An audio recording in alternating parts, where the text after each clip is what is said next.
Magandang araw guys. May papakita na naman ako sa inyo. May niluto na naman ako dito na ulam. Ito yung niluluto natin na pancit guys. Good for 1 week. Sure. May magsabi na naman sa akin dito na ulam ba yung pancit? Oh, inuulam ko yan dito sa Japan. Hindi nyo kayang ulamin. Ako inuulam ko yan dito sa Japan. Mahinda ko ditong tinapay. Papalaman natin yan dyan. Tapos magluluto din tayo ng isda kasi may nabili tayo na itong ulo na to guys, oh. Masarap to guys eh. Yan oh, 30%, 200 yen lang oh.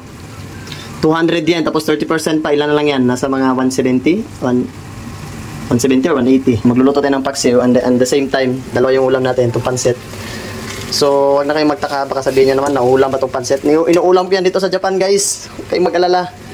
Lagyan natin ng tinapay, pakita natin sa inyo. So ito na siya guys, napalaman natin siya guys. Sarap kaya nito, palaman. Yakisoba ng Japan. Halika, kain tayo. So ito na siya guys.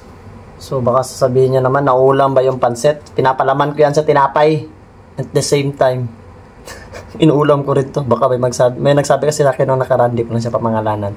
Pero masarap to guys, as in. Masarap yung soba ng Japan.